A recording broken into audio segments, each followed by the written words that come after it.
జగన్మోహన్ రెడ్డి మీకు గట్టిగా నిలదీయండి అని చెప్తున్నారు. ఓన్లీ అదేం లేదండి. కాదు, శాసన మండలిలోనే నిలదీయమంటున్నారా? మరి శాసనసభకి ఎందుకు వెళ్ళట్లా?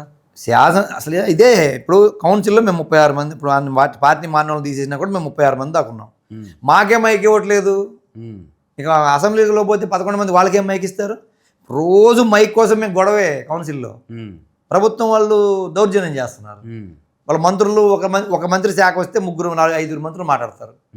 చైర్మన్ కూడా వాళ్ళు ఇన్ఫ్లుయెన్స్ చేసి బుల్డోజ్ చేసి వాళ్ళు సభ నడుపుకునే పరిస్థితికి వస్తున్నారు. మేము అడ్డం తిరుగుతున్నాం. మా సంఖ్యాబలం ఉంది, మాకు ధైర్యం ఉంది కాబట్టి మేము ఎక్కువ అడ్డం తిరగలుగుతున్నాం. అక్కడ 11 మందిని పెట్టి 124 మంది వీళ్ళు అసలు మైక్ ఎట్టిస్తారు. ఒక ఎమ్మెల్యేకి ఇచ్చినట్టు మైక్ ఇస్తే అపోజిషన్ కుదరదు కదా. మేము ఈరోజు అదే మాకు హాఫ్ ఆఫ్ ద మైక్ మాకు ఉండాల్సింది మేము గొడవ చేస్తున్నాం రోజు. అదే అక్కడ చేసే పరిస్థితి లేదు కదా. అసలు అపోజిషన్ లేకుండా ఎట్లా నడుపుతారండి ప్రభుత్వాన్ని? ప్రజాస్వామ్యంలో అసలు అది ఏంది? అది ఇప్పుడు పిఎస్సి చైర్మన్ ఎవరికి ఇస్తారండి? అపోజిషన్కి ఇస్తారు. మైక్ ఇస్తాం రండి అని అంటున్నారు. ఎమ్మెల్యేకి ఇచ్చినంత మైక్ జగన్మోహన్ రెడ్డి గారికి ఇస్తారా? ఆయన ఎక్స్సీఎం కాదా? పార్టీ అధ్యక్షుడు కాదా? ఇంకొకటి అసలు అపోజిషన్ ఎవరెవరికి ఇవ్వండి. అయితే మేము అడుగుతుంది ఏంటి, అపోజిషను మాకు ఇవ్వండి. మీ ముగ్గురు ప్రభుత్వంలో భాగస్వామ్యులు కాబట్టి మేము ఒక్కళ్ళమే అపోజిషన్ ఉన్నాం కాబట్టి మాకు ఇవ్వమంటున్నాం. అసలు ఎవరో ఒకరిని అపోజిషన్ గుర్తించాలి కదా సార్.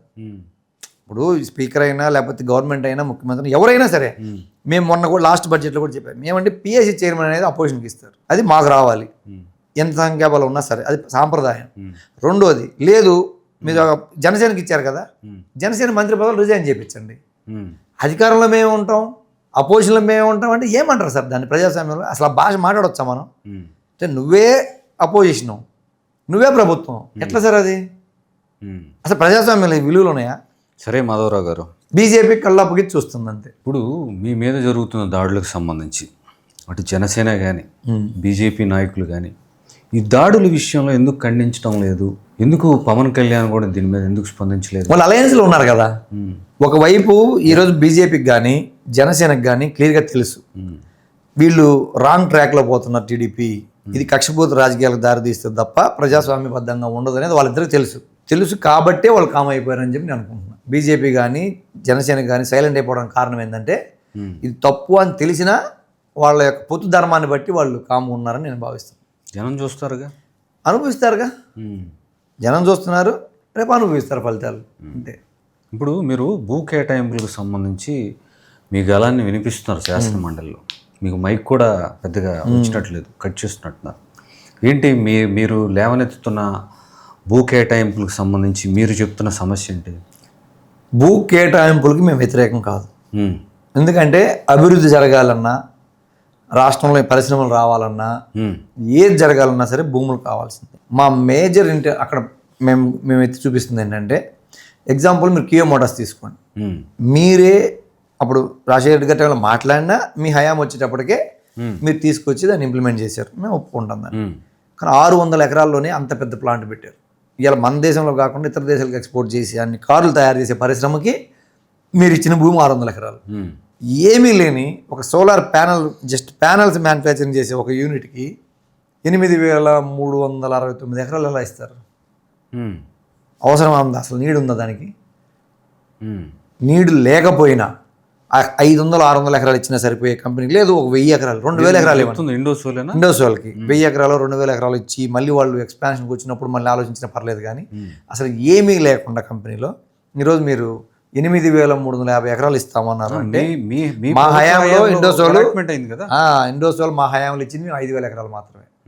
వాళ్ళు చెప్పింది ఏంటి, 5,000 ఎకరాల్లో మొత్తం కంప్లీట్ ప్లాంట్ పెడతాము సోలార్తో సహా, అంటే ప్యానల్ మ్యానుఫ్యాక్చరింగ్, సెల్ మ్యానుఫ్యాక్చరింగ్ అన్నీ కలిపి పెడతామని చెప్పి మా ప్రపోజల్ వస్తే మేము 5,000 ఎకరాలు ఇవ్వడానికి ఒప్పందం చేసుకున్నాం. కానీ దాన్ని అసలు ఆ కంపెనీ మూవ్ అవ్వక ముందే ల్యాండ్ అక్విజిషన్ 1,300 ఎకరాలు ల్యాండ్ అక్విజిషన్ చేసిన తర్వాత మళ్ళీ మీరు వాళ్ళని క్యాన్సిల్ చేసి ఆ ల్యాండ్ మళ్ళీ జీవో మార్చి వాళ్ళ దగ్గర 400 కోట్లు డబ్బులు తీసుకొని, ఇది ఏపీ మ్యారిటైమ్ బోర్డు ఏపీఐసి కలిపి మళ్ళీ మీరు పక్కకి ఎందుకు మార్చారు? 8,350 ఎకరాలు ఎందుకు ఇచ్చారు? వాళ్ళు అడగల, మీరే ఇచ్చారు. మరి అదే దాంట్లోనే ఉంది ప్రాబ్లము. ఇచ్చారు. ఇచ్చేది కాకుండా గతంలో మేమేం చేసాము, ఏ ప్రభుత్వం అయినా టీడీపీ అయినా వైఎస్ఆర్ అయినా ఏ ప్రభుత్వం అయినా గతంలో రాయితీలు ఇవ్వడం సాంప్రదాయం. ఏదైనా కంపెనీ వస్తుంటే వాళ్ళు అట్రాక్ట్ చేయడానికి మట్టియో నీళ్ళో లేకపోతే జిఎస్టీలో సబ్ రిజిస్ట్రేషన్ ఫీజులో అట్లాంటి కొన్ని రాయితీలు ఇవ్వడం జరుగుతుంది సహజంగా. కానీ ఇక్కడ ప్రాబ్లం ఏంటంటే ఇదే ఇండోసోల్ కంపెనీకి 14,500 కోట్లు క్యాపిటల్ ఇన్వెస్ట్మెంట్ రీఎంబర్స్మెంట్ చేస్తామని చెప్పి జీవో మార్చి ఇచ్చారు మొన్న.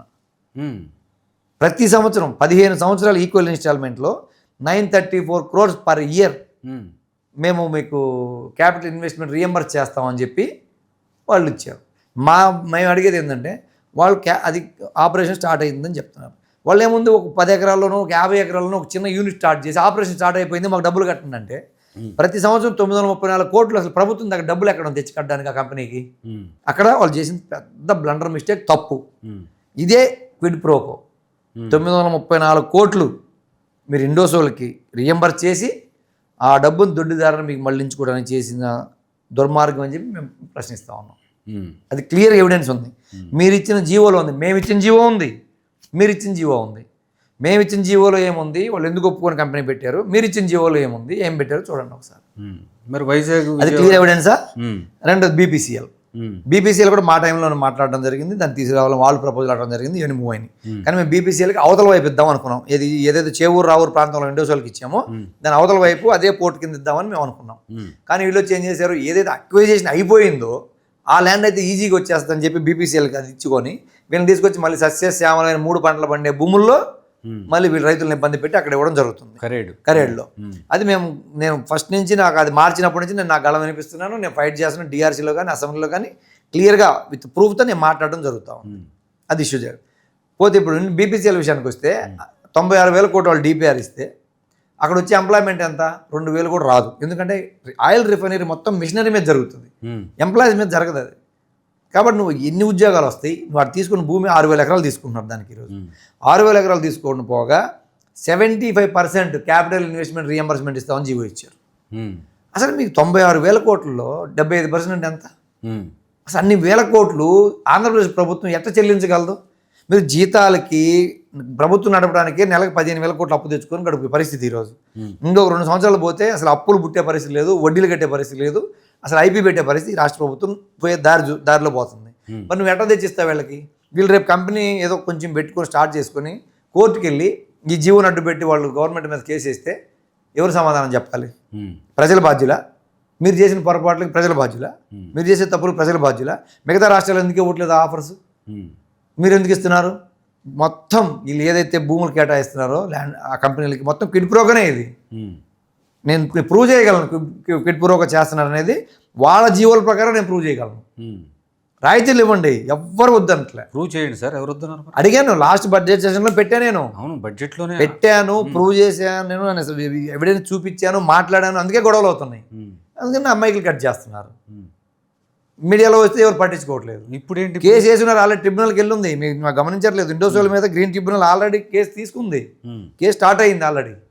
అది ఎప్పుడు ఆగిపోద్దో గ్రీన్ ట్రిబ్యునల్లో కేసు రైతులు వేసింది, ఎప్పుడు ఏమవుతుందో తెలియని పరిస్థితి. ఈరోజు ఇండోసోల్ కూడా స్లో అయిపోయారు అక్కడ.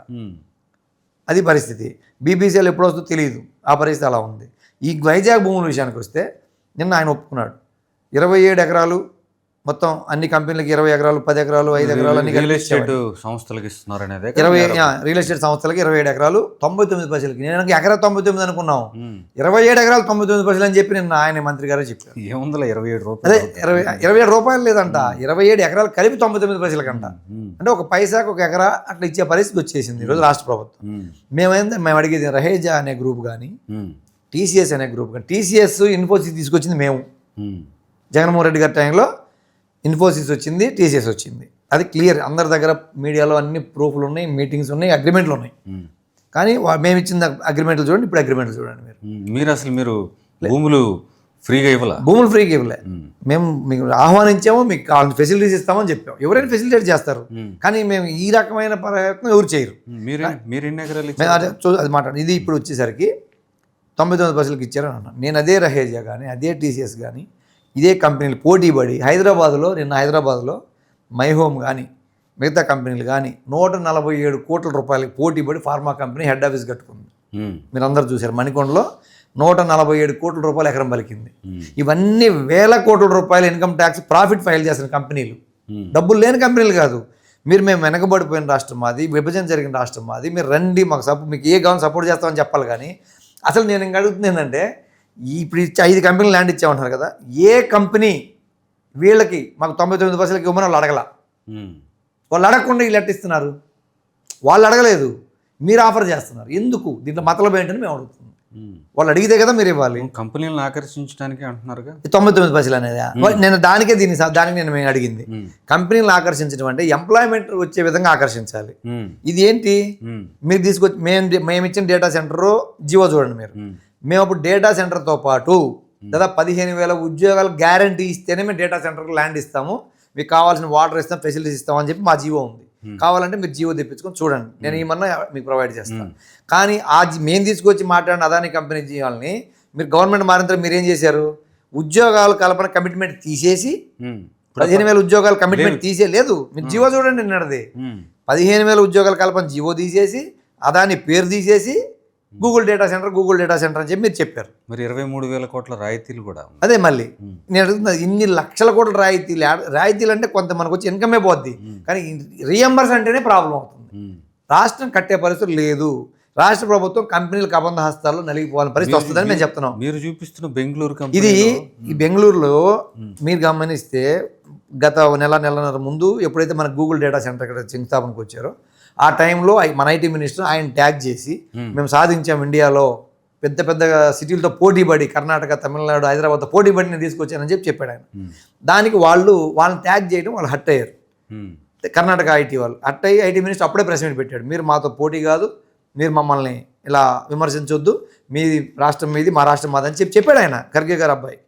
కానీ ఇప్పుడు ఏం చేశాడు? కరెక్ట్గా 2 నెలల లోపలే వాళ్ళు అదే గూగుల్ కంపెనీతో ఆల్ఫాబెట్తో మాట్లాడుకొని వాళ్ళు బిల్డింగ్ రెంట్కి ఇప్పించారు. వాళ్ళేమో రాయితీలు ఇవ్వాల, వాళ్ళు ఫ్రీగా ఇవ్వాల. 24 లక్షల స్క్వేర్ ఫీట్ బిల్డింగ్ రెంట్కి ఇప్పించి బెంగళూరులో 22,000 ఆఫీస్ స్పేస్ పీపుల్కి అవైలబిలిటీ స్పేస్ని తీసుకొని 22,000 జాబులు సింగిల్ స్ట్రోక్లో ఎంఓయూ చేసుకున్నారు. మరి మీరు ఎందుకు ఆకర్షించలేకపోయారు అని అడిగాను నేను.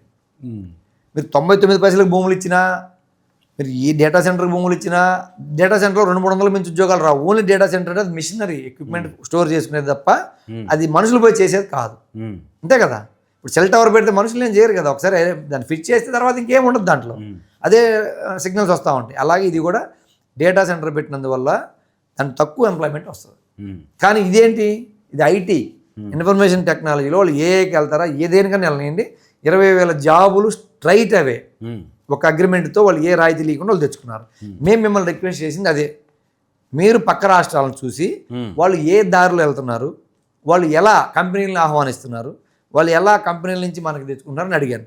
రెండోది ఇది క్లియర్గా చూపించాను వాళ్ళకి, ఆయన ఒప్పుకున్నాడు. ఐటీ మినిస్టర్ కూడా వాళ్ళకి వచ్చింది, వాళ్ళు అగ్రిమెంట్ చేసుకున్నారని ఒప్పుకున్నాడు నేను హౌస్లో. ఇంకొకటి మా నాన్న చేశాడు హైదరాబాద్ అన్నాను, నేను దానికి కూడా ఆన్సర్ చేశాను.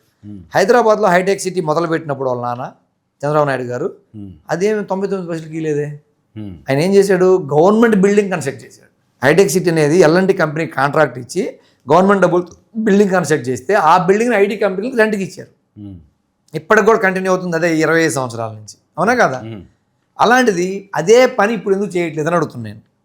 ఇక్కడ కూడా మీరు గవర్నమెంట్ బిల్డింగ్, ఇప్పుడు అమరావతిలో 1,00,000 కోట్లు పెట్టి బిల్డింగ్ కన్స్ట్రక్ట్ చేస్తున్నారు కదా, అలాగే టెండర్ కాల్ ఫర్ చేసి కంపెనీకి ఇవ్వండి, మీ బ్యాంక్ లోన్లు వస్తున్నాయి, అప్పులు తెస్తున్నారు, 4 బిల్డింగ్లు కట్టేసి 4 కంపెనీలకు ఇచ్చేస్తే హ్యాపీగా వాళ్ళు వచ్చి పెట్టుకుంటారుగా. ఇదే రకంగా నువ్వు గవర్నమెంట్ భూములు 1,000 కోట్ల రూపాయల భూములు వాళ్ళకి ఎందుకు ఇస్తున్నారని అడుగుతున్నా. దీంట్లో మాకు తెలిసిన ఇన్ఫర్మేషన్ ఏంటంటే, ఏదైతే అమెరికాలో వీళ్ళకి ఎవరైతే ఎలక్షన్కి ముడుపులు ఇచ్చారో ఆ ముడుపులు ఇచ్చిన కంపెనీకి 5 ఎంప్లాయీస్ ఉన్న కంపెనీకి వీళ్ళు 100 కోట్ల రూపాయల భూములు ఇచ్చారు, కిక్ బ్యాక్ ఇచ్చారని మేము ఆరోపణ చేస్తాం. మీకు అమెరికా నుంచి ఎవరైతే మీకు ఎలక్షన్ ముడుపులు ఇచ్చారో వాళ్ళకి మీ భూములు